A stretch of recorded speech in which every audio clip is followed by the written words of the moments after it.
તમને એવું લાગે છે કે વિપક્ષ હવે સવાલ કરતું પણ થયું છે અને મજબૂતાઈથી બોલતું પણ થયું છે?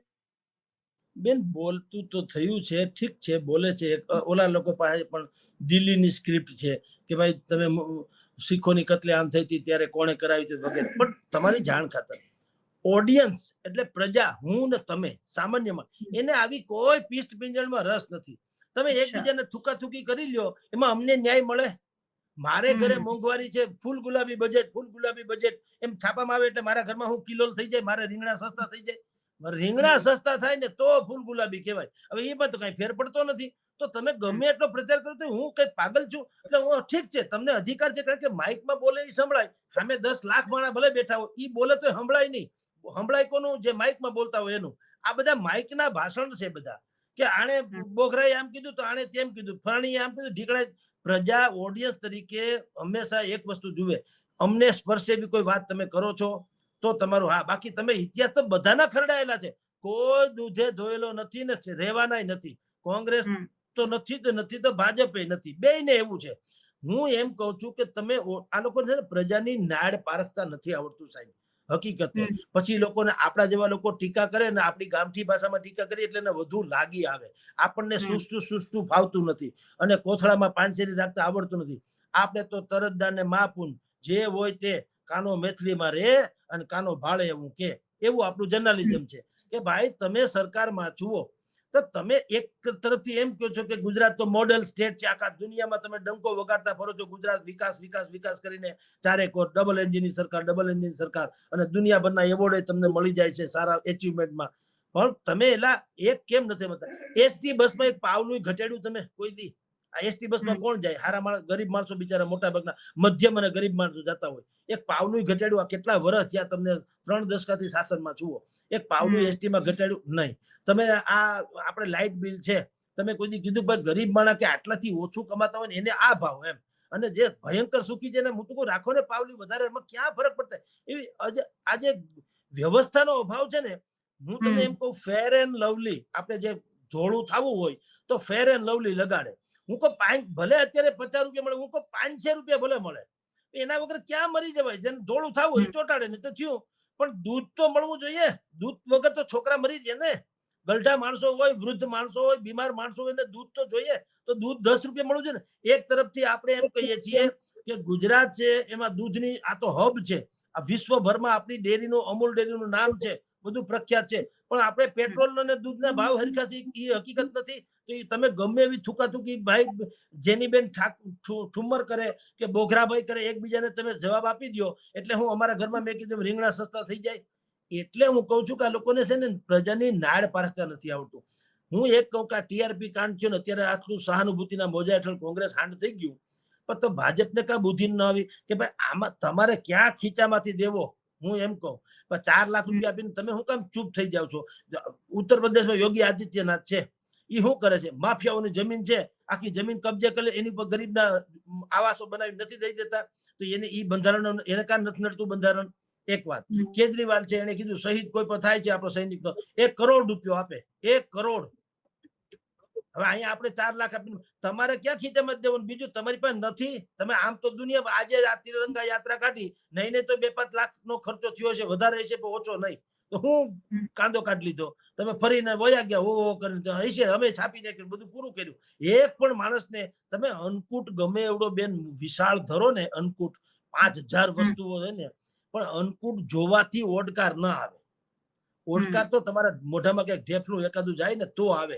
એમ ફૂલ ગુલાબી બજેટ કયો કે તમારું કહેવાતું સુશાસન કયો કે તમારી બધી તિરંગાની રાષ્ટ્રભક્તિની વાતો કરો, એનાથી કોઈ પ્રજાનું દળદર ફીટતું નથી. પ્રજા એમ કે છે કે ભાઈ અમને આ અમારા છોકરા મરી ગયા 4 લાખ થી, એને કા તમે 4-4 કરોડ ના આપો, એને કા સરકારી નોકરી ના આપો, તમારા પાપે તો મર્યા છે. અમારી ભૂલ તો હતી નહીં. તમે બધા એકબીજાના આંખ મીચામણા કર્યા અને હજી કે ગોતે એસઆઈટી 1, એસઆઈટી 2, સત્યશોધક 1, સત્યશોધક 2, ઓલા મોહમ્મદ બેગડો પહેલો, મોહમ્મદ બેગડો બીજો આવતો આપણે ભણવામાં, ત્યારે ખબર હોય તો ઇતિહાસમાં આવતો, અમે નાના હતા ત્યારે ભણતા. મોહમ્મદ બેગડો પહેલો, મોહમ્મદ બેગડો બીજો, મુઝફ્ફર પહેલો, મુઝફ્ફર બીજો, એમ એસઆઈટી પહેલી, એસઆઈટી બીજી, પછી સત્યશોધક સમિતિ પહેલી, સત્યશોધક. અરે હું ધૂળ પડી, હું ગોતું? કઈ ખોવાનું તો છે નહીં. આ રહ્યા પાપી લોકો, જેને આંખ મીચામણા કર્યા ઈ પાપી છે. નૈતિક વાત કરું, ટેકનિકલી બધી જવા દો.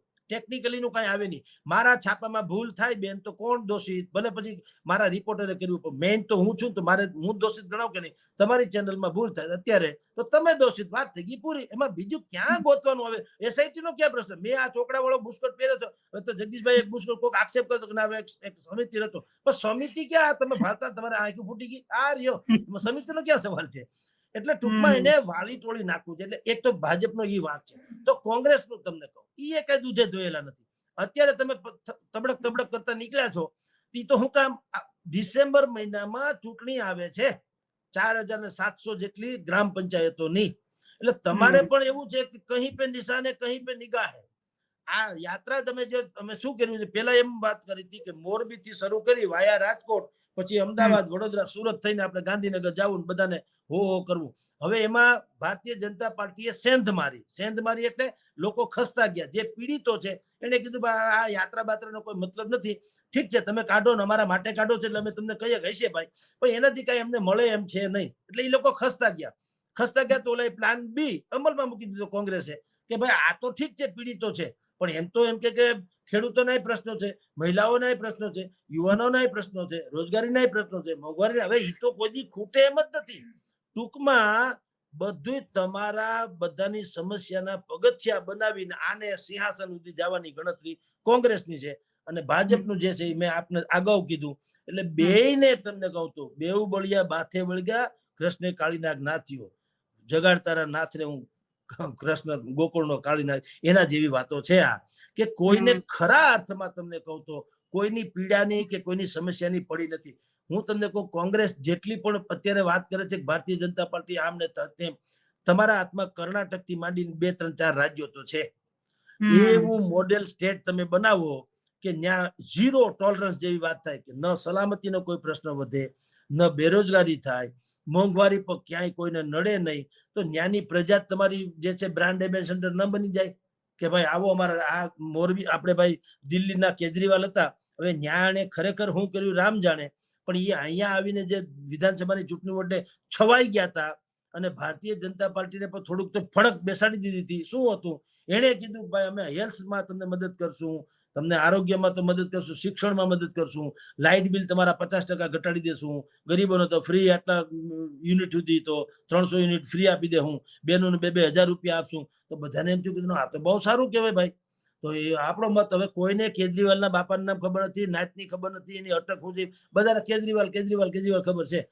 અડધા ગુજરાતને આજે પૂછો કેજરીવાલનું આખું નામ હતું હરામ બરોબર કોઈને ખબર હોય તો એ હીરો થઈ ગયો. તો હું કામ? બધાને બધું કે આપણે જે માનીએ છીએ એવી આ વાત કરે છે.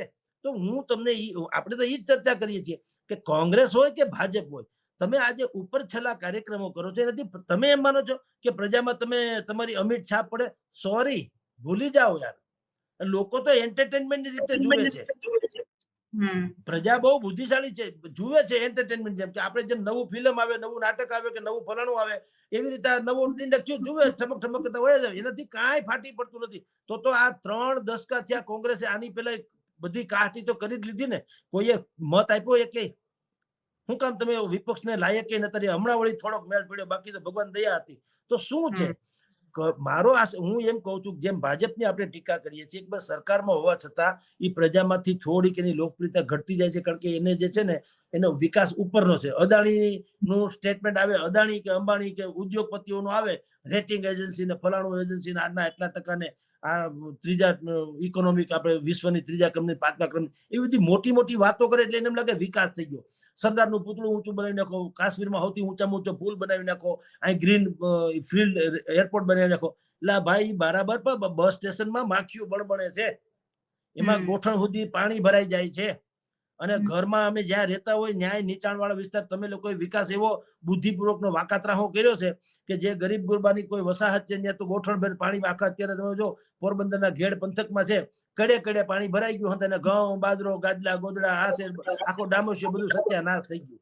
કોઈ પાવલી કોઈ આપી તો છે નહીં. તો તમે એમ કહો કે વિશ્વમાં આપણો ડંકો વગેરે અહીંયા ગોખી રહ્યો છે, વિશ્વની ક્યાં પત્રખાંડો? સવાલ એ છે બેન કે નથી ભારતીય જનતા પાર્ટીને. હવે પેલા હતું પણ હવે એ ખબર નહીં, આ સરકારમાં 3-4 દશકાથી છે ને, એને મને લાગે આ ટૂંકું પ્રજાની નાડ પારખવાનું હવે કાંઈ એને મૂકી દીધું હોય. એ એમ સમજે છે કે આપણી પાસે પૂરતા જો મતદારો હોય તો કોઈની પડી નથી, ભલે આ બધા કાગડા કૂતરાને ભયા કરે, એ એમ માને છે. અને કોંગ્રેસ પણ મેં કીધું એમ હંમેશા ભાજપને ગાળું દીધા કરે ભાજપને એટલે આ પ્રજા એમ કે છે કે હાલો ભાજપ ખરાબ હાલો પણ તમારામાં હું સદગુણ છે મને કહી દો હાલો તો અમે તમને મત આપીએ